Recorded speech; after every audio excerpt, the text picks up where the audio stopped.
You can do anything in a dress. I should know. Actually, you should know too. This is a story about how a dress has changed my life and tens of thousands of lives around the world. I'm Blythe. I married my best friend Jordan, and we're raising our son Bear, the love of our life. And I'm the CEO and founder of Dressember Foundation. Dressember is an annual style challenge that aims to stop human trafficking around the world. I grew up in Seattle as the youngest of 4 kids. I spent a lot of time alone, and as a result, my imagination and creativity flourished. I loved puns and wordplay.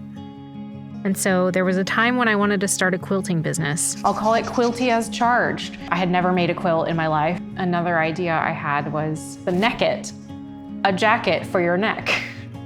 80% of my enthusiasm is around a good name, I think.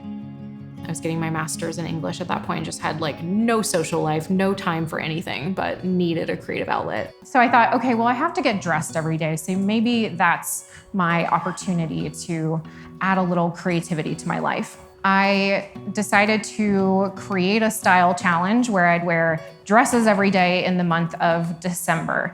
And I called it, you guessed it, Dressember. And then I did it, and it was fun, but I was cool, did that, never doing that again. But then the next year, some of my friends wanted to do it. And then the year after that, some of their friends wanted to do it. And I realized at that point, when women I didn't even know were wanting to participate in Dressember, that, okay, maybe people aren't just humoring me. Maybe this is a good idea. And so then a friend said oh, you should think about turning this into a fundraiser, maybe attach it to a cause. And my first thought for a long time was just, no way. We're just getting dressed. We're not running a marathon. We're not biking across the country. This is never gonna work. But I remember thinking if I can help even one person, it is worth looking like a fool to 1,000 people. If we were going to be online in December with a cause, I wanted it to be something personal, something I understood and cared about. And then I came across an article about a 12-year-old girl in Nepal who was taken from her home by a man who came to her village and promised her very poor parents that he could get her a better life and a job as a maid in India. So this smiling 12-year-old girl crosses the border and is dropped at a brothel where she's violently broken in. And after she stops putting up a fight, she's made to service 20 to 40 men a day. I had never heard anything about human trafficking, and I was physically sick. This girl and her family had trusted this man, and he abused her.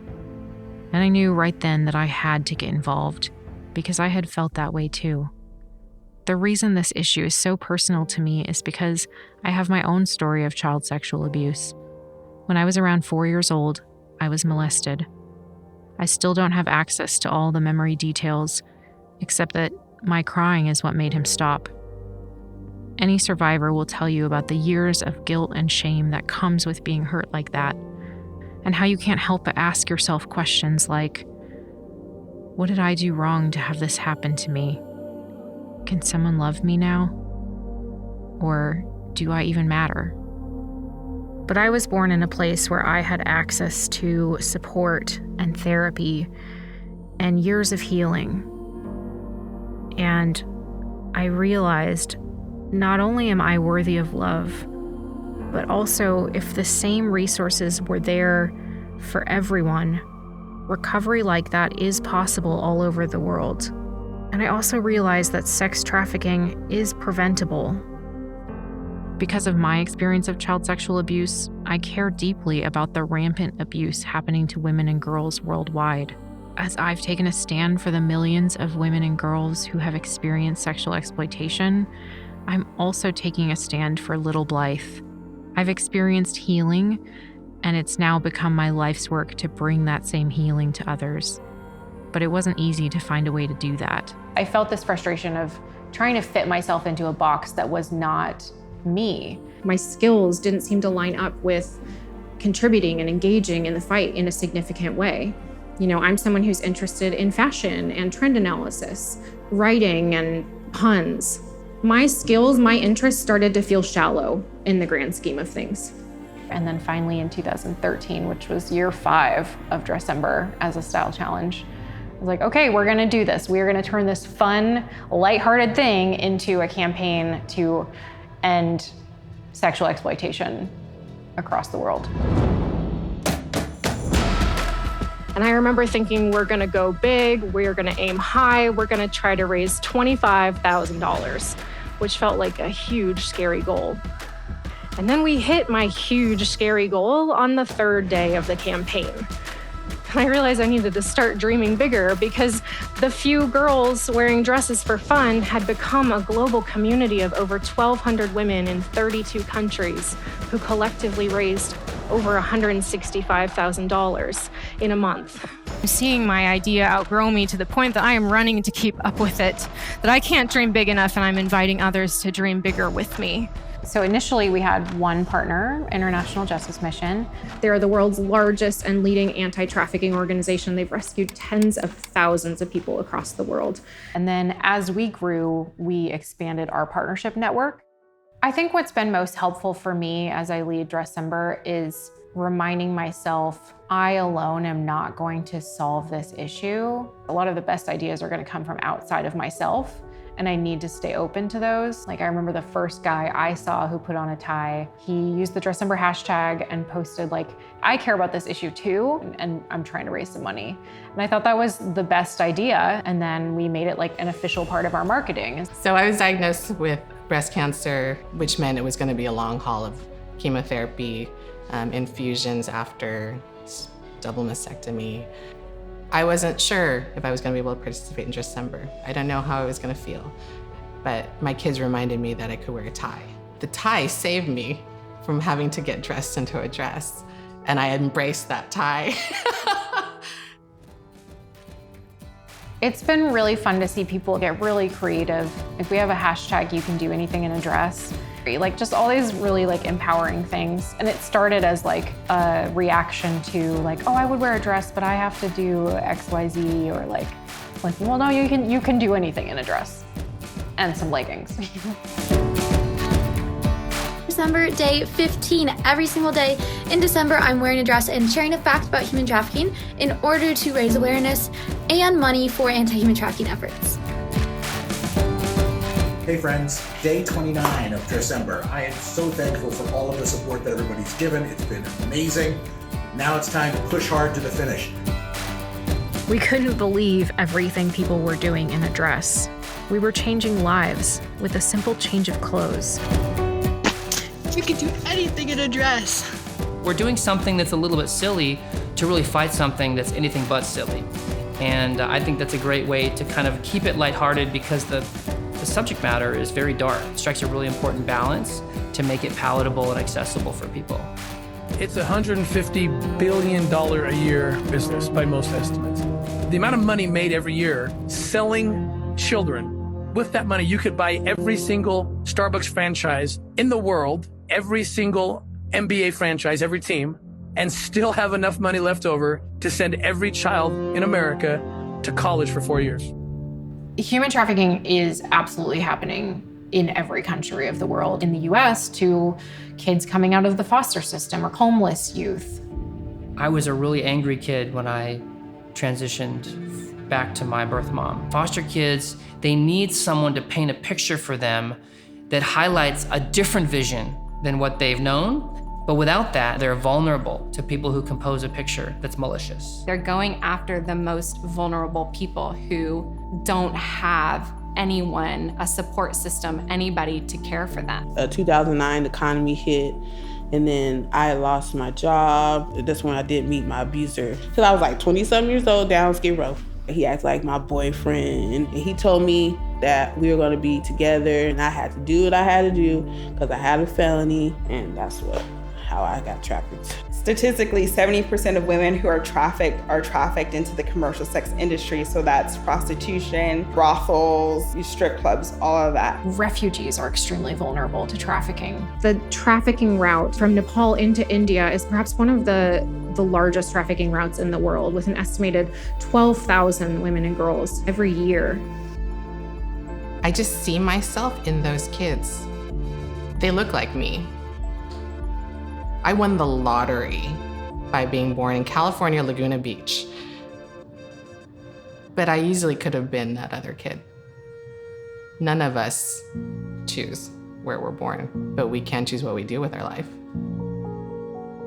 I volunteered as a Chinese-speaking counselor to some women who were arrested for prostitution. Their trafficker will promise them a housekeeping job, but then when they come to America, they don't know what to do because they can't speak the language. Their documents get taken away, so they really feel trapped in their situation. If someone is able to find a pathway out, there are a number of obstacles. There's a lot of back and forth sometimes for especially a victim of sex trafficking who might have a bond with her trafficker. I always wondered, well, why don't they tell someone? Why don't they ask for help? But the bond is actually stronger than that of the family, and that's why it is so difficult to reach these victims, because they are brainwashed or otherwise groomed. I got beat a few times, and then I was trying to leave him, and then he started threatening my family. Dealing with the fact that I was abused a lot. I had a trafficker. My kids wasn't in my life. Sometimes I had to sleep out of Santa Monica because I would have spurts where I was homeless and I wasn't, and I was and I wasn't. When you're in poverty, like, you just want to feed your kid. You just want to put some clean clothes on, and it's hard to do that when you're in poverty, So some people just really just don't have the money to get back on their feet. I had a bag on me, and I had to leave and just wander the streets in LA, or like, sorry, I haven't talked about it in a minute. Once they get into a safe house, there's still the need for vocational training or some sort of new dream needs to be awakened in them. Part of the complexity of this work is it's incredibly individualized. Everyone is going to handle trauma differently. There are gaps in funding that's available to survivors who want to pursue different vocational paths. To me, a lot of times that's what the gap is. A lot of the inner city poverty-stricken people are just not educated and struggle, drugs, and so that's all you see all your life. So it's really hard to think anything else. So we started the Dressember Scholarship Fund to provide unrestricted funding to survivors who would want to pursue anything academically or vocationally. So they could pursue a 4-year degree, they could pursue a certification. And I'm a Paul Mitchell alumni hairstylist. I just felt powerful. I was just like, wow, you actually did it. You had come from 0 clients to a full-fledged, full-schedule stylist. It was a really great feeling though. Every day I wake up, I'm just happy for no reason. I care about women and girls and the issue of sexual exploitation because I experienced sexual abuse. What has been so healing for me is, as I've taken a stand for the millions of women and girls who have experienced sexual exploitation, I'm also advocating for myself, declaring that what happened to me as a child wasn't my fault, and it's not my shame to bear. And I think if anything happened to me, the one thing I would want most is that there would be someone in my son's life that would step in and protect him.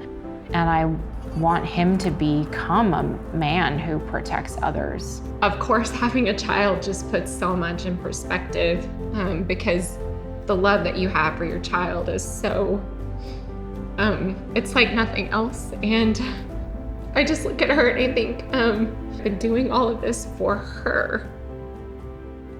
How does wearing a dress or a tie make any difference? It's less about what you're wearing and more about why you're wearing it. I mean, people write in every year with these stories of I hate dresses, but I also hate the issue of human trafficking. And so I have been able to reclaim what a dress means. And here's how you do it. First, set a goal and make a page on Dressember's website. Step 2, wear a dress or tie every day in December. And then step 3 is posting, sharing, and inviting people to join you. We'll give you the tools, the stories, and the statistics to compel people to give and be part of the impact that you're making. You should give monthly to Dressember, and then you should also do Dressember. So there you go. Dressember is a month of joining together and putting the fun in fundraising. But the fight against human trafficking is needed every single month. The Dressember Collective is a community of people who want to impact lives all year long, and we need you. Our staff and board and external advisory committee, which is made from survivors of trafficking, have chosen and continue to review where your money can do the most good. So, by giving anything from $5 to $500 a month, you can make an impact all year long. And for a limited time, if you join the Dressember Collective, we'll send you a pin to wear as a badge of honor as a member in this powerful community of changemakers. So you give $50, it's not just for one person. It's a domino effect. Look at what giving has done to my life. We are all united by this one cause. The community of Dressember is just, you won't find it anywhere else. This is a very solvable problem. I have seen it. I have seen countries transformed because of systems changing and closing the gaps where people are falling into exploitation. This is something we can absolutely solve in our lifetime. The dress is our flag. It is the flag of this movement. It is a rallying cry against this injustice that's happening to millions of people. It's a call to arms. To the person thinking that they don't have enough money or enough influence or enough resources to have an impact on this fight, I felt that same way. And we all underrate the things that we do have. You can do anything in a dress. If we really believe in human dignity, then it's all of us being in this fight and doing what we can to end human trafficking for good. One person can make a difference. It should be you. Make it you.